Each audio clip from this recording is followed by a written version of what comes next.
तो फ्रेंड्स आगे हम महामुकाबला लेकर के। और ये है संस्कृत का 10 क्लास के विद्यार्थियों के लिए संस्कृत का मोस्ट इम्पोर्टेंट ऑब्जेक्टिव है। जिन विद्यार्थियों का एग्ज़ाम 14 फरवरी 2023 से होने जा रहा है उनके लिए वीडियो काफ़ी फायदेमंद करेगा।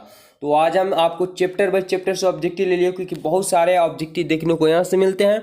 और चलिए, जो क्वेश्चन पूछा हुआ भी है और जो क्वेश्चन पूछने जाने वाला है वो टोटल क्वेश्चन को हम क्लियर करेंगे और 3-4 वीडियो में आपका पूरा का पूरा संस्कृत का ऑब्जेक्टिव क्लियर हो जाएगा। तो संस्कृत आप नहीं पढ़े तो घबराइए नहीं, क्योंकि यहाँ पे ऑब्जेक्टिव आपका पूरा का पूरा चैप्टर बाय चैप्टर क्लियर कर दिया जा रहा है। सवाल है अगला, पहला क्वेश्चन संस्कृत का पहला चैप्टर है मंगलम पाठ, उसी से जितने भी ऑब्जेक्टिव क्वेश्चन बनते हैं बाकी चैप्टर बाय चैप्टर हम क्लियर कर देंगे। बस आप लोग शुरू से अंत तक बने रहिए और जो नए हैं चैनल को सब्सक्राइब कर लिए, क्योंकि अगला पार्ट आएगा तो आपको नोटिफिकेशन जरूर मिले और वीडियो में चूके नहीं। मंगलम पाठ किस ग्रंथ से लिया गया है? उपनिषद से, वेद से, पुराण से, पंचतंत्र से? तो मंगलम पाठ जो लिया गया है वो उपनिषद से लिया गया। ऑप्शन नंबर ए यहाँ पे बिल्कुल सही हो जाएगा। क्या बात है। अगला सवाल है कि उपनिषद वैदिक वाग्मय किस भाग में वर्णित है? बिल्कुल जैसे ही क्वेश्चन बोलते हैं क्वेश्चन पढ़िए और ऑप्शन को सोचिए और वीडियो को रोक करके पहले आंसर खुद से दे लीजिए। उसके बाद हम आंसर बताएंगे, आप लोग मैच कर लेंगे। गलत हुआ तो आप सही आंसर मिला लेंगे और सही हुआ तो बहुत अच्छी बात है।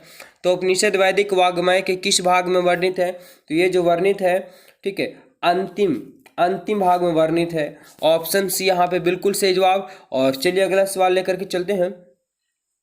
आदि शंकराचार्य किस उपनिषद के रचनाकार है? आदि शंकराचार्य किस उपनिषद के रचनाकार है? कठोपनिषद के, बृहदारण्यकोपनिषद के, या ईशावास्योपनिषद के, या मांडुक्योपनिषद के? किसके हैं ये रचनाकार? तो आदि शंकराचार्य जो उपनिषद के रचनाकार है यह है कठोपनिषद के। ऑप्शन ए यहाँ पे बिल्कुल सही हो जाएगा। चलिए अगला सवाल है कि उपनिषद के रचनाकार कौन है? उपनिषद के रचनाकार कौन है? महर्षि व्यास है, चाणक्य है, विष्णु पुराण शर्मा है, या कात्स्यायन है? कौन है? बिल्कुल यहाँ पे करेक्ट आंसर की अगर बात करें कि क्या है, तो उपनिषद के रचनाकार है महर्षि व्यास। ऑप्शन ए बिल्कुल सही हो जाएगा। और चलिए अगला सवाल लेकर के चलते हैं। वीडियो में आप लोग शुरू से अंत तक बने रहेगा विद्यार्थी। ज़्यादा क्वेश्चन है ये, एक चैप्टर से 19 क्वेश्चन, 20 क्वेश्चन, 15 क्वेश्चन, और इस प्रकार से पूरा संस्कृत आपका क्लियर हो जाएगा। और एग्जाम में ऑब्जेक्टिव आया तो एक नंबर भी गड़बड़ाने वाला नहीं है। किसकी जीत होती है? सत्य की या असत्य की? ए और बी दोनों की, यानी इसमें से किसी की नहीं। तो ये तो विद्यार्थी ना भी जो पढ़ेंगे वो भी बता देंगे कि हमेशा जीत किसकी होती है? सत्य की होती है। ऑप्शन ए यहाँ पे बिल्कुल सही जवाब। चलिए अगला है कि बड़ा से बड़ा क्या है? बड़ा से बड़ा क्या है? ईश्वर है, परमात्मा है, आत्मा है, या ज्ञान है? तो बड़ा से बड़ा अगर हम जानते हैं तो बड़ा से बड़ा आत्मा है। क्या है? आत्मा है। ठीक है, ऑप्शन क्या होगा? ऑप्शन नंबर सी बिल्कुल यहाँ पे सही जवाब हो जाएगा। चलिए अगला सवाल लेकर के चलते हैं। क्वेश्चन नंबर 7 है कि अश्वनंदमान कौन है? अश्वनंदमान कौन है? सूर्य है, जीवन है, या ईश्वर है, या नदी है? कौन सा है बिल्कुल बताना आप लोग को। अगर हम बात करें तो अश्वनंदमान कौन है? यह है सूर्य है। ऑप्शन नंबर ए बिल्कुल सही हो जाएगा यहाँ पे। चलते हैं अगले सवाल की ओर। अगला, आत्मा कहाँ रहता है? जीवों में, गुहा में, जीवों के गुहा में, या आकाश में? तो आत्मा जो पाया जाता है जीवों के गुहा में। ठीक है, जीवों के गुहा में। ऑप्शन बिल्कुल सही हो जाएगा। अगला सवाल है, क्या सवाल है, बेहद ही खास क्वेश्चन है टोटल। नानृतम शब्द का अर्थ क्या है? नानृतम शब्द का अर्थ क्या है ये आपको बतलाना है। बिल्कुल सत्य होता है, असत्य होता है, ईश्वर होता है, नृत्य भाव होता है? क्या होता है? इसका राइट आंसर होगा कि नान्यतम शब्द का अर्थ जो होता है असत्य होता है। ऑप्शन नंबर बी बिल्कुल यहाँ पे सही हो जाएगा। चलिए अगला सवाल लेके चलते हैं। टोटल 19 क्वेश्चन है मंगलम पाठ से। अगला पार्ट का भी आपको जल्दी देखने को मिलने वाला तुरंत है। एग्जाम से पहले टोटल आपको पहले ही क्लियर कर दिया जा रहा है। महा मैराथन क्लास है, छोटे छोटे ही वीडियो रहेंगे लेकिन आपको चैप्टर बाय चैप्टर देखने को मिल जाएंगे। विद्यमान पुरुष को क्या विमुक्त होता है? विद्यमान पुरुष को क्या विमुक्त होता है? नाम, रूप, ज्ञान, ईश्वर, या धन?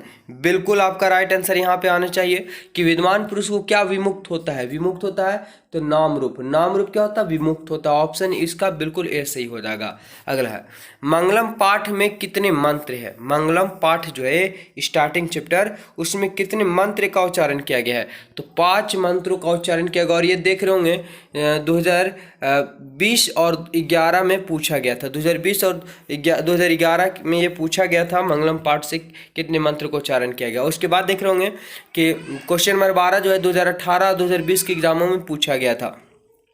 टोटल क्वेश्चन इंपॉर्टेंट है विद्यार्थी, चैनल को जरूर सब्सक्राइब कीजिएगा। अगला वीडियो आप नेक्स्ट मिस मत कर दीजिएगा, आपके लिए संस्कृत ऑब्जेक्टिव प्लस पॉइंट है। सत्य का मुंह किस पात्र से ढका हुआ, सत्य का मुंह जो है किस पात्र से ढका हुआ है, तो ये जो ढका हुआ है हिरण्मय पात्र से ढका हुआ। किसका, हिरण्मय पात्र से ढका हुआ है। ऑप्शन नंबर ए बिल्कुल यहाँ पे सही हो जाएगा। अगला है कि नदियां नाम और रूप छोड़ करके कहाँ मिल जाती है। नदियां जो होते हैं अपना नाम और रूप छोड़ करके कहाँ मिल जाती है, बिल्कुल ये तो एकदम सिंपल आंसर है। कहाँ मिलेगा, तालाब में नहीं मिलेगा, मानसरोवर में, झील में या समुद्र में। तो समुद्र में सभी नदियां कहाँ जाके मिल जाती हैं, समुद्र में अपना इसका नाम भी और स्वरूप सब मिल जाता है। चलिए अगला सवाल है, सवाल नंबर 14 क्या पूछा है कि किसकी विजय नहीं होती है। सत्य की नहीं होती है, असत्य की, धर्म की या कर्म की। तो देखिए ऑप्शन से ही आपको पता चला किसकी विजय मतलब किसकी जीत नहीं होती है, तो असत्य की जीत नहीं होती है, हमेशा सत्य की जीत होती है। तो आपसे नहीं पूछा तो नहीं होगा, सत्य होगा। चलिए अगला सवाल है कि जीवों के गुहा में कौन रहता है। जीवों के गुहा में कौन रहता है, तो अभी जस्ट इसके पहले पढ़ के गए थे कि आत्मा कहाँ रहता है, तो जीवों के गुहा में रहता है। तो जीवों के गुहा में कौन रहता है, तो आत्मा रहता है। यानी क्वेश्चन क्या किया गया, सिर्फ घुमाया गया और कुछ है नहीं। चलिए अगला सवाल है, और 2021 के एग्जाम में पूछा गया था 16 नंबर। सत्यमेव जयते किस उपनिषद से संकलित है, मतलब सत्यमेव जयते जो कहाँ से लिया गया है, ईश्वासोपनिषद से या मुंडकोपनिषद से या कठोपनिषद से या श्वेतास्तोपनिषद से लिया गया है। ऐसे ऐसे वर्ड होते हैं ना, बड़ा पढ़ने में कन्फ्यूजन हो जाता है। तो सत्यमेव जयते जो लिया गया है ना, ईश्वासोपनिषद से लिया गया है। ऑप्शन ए यहाँ पे बिल्कुल सही हो जाएगा। और अगला सवाल है किसकी जीत नहीं होती है। फिर से वही सवाल किसकी जीत नहीं होती है, तो असत्य की जीत नहीं होती है। बिल्कुल सबको पता हो गया कि छोटा से छोटा और बड़ा से भी बड़ा क्या है, छोटा से छोटा। और देख रही रेगुलर 2021 के एग्जामों में पूछा गया था, ठीक है। छोटा छोटा और बड़ा से बड़ा क्या है, तो बिल्कुल आत्मा है। सूक्ष्म से सूक्ष्म और महान से महान होता है आत्मा, जो जीव रूपी आदमी के गुफा में पाया जाता है। अगला सवाल है कि नदियां समुद्र में कैसे मिलती है। नाम को छोड़कर, रूप को छोड़कर, नाम और रूप के साथ और नाम और रूप को छोड़ करके 19 नंबर।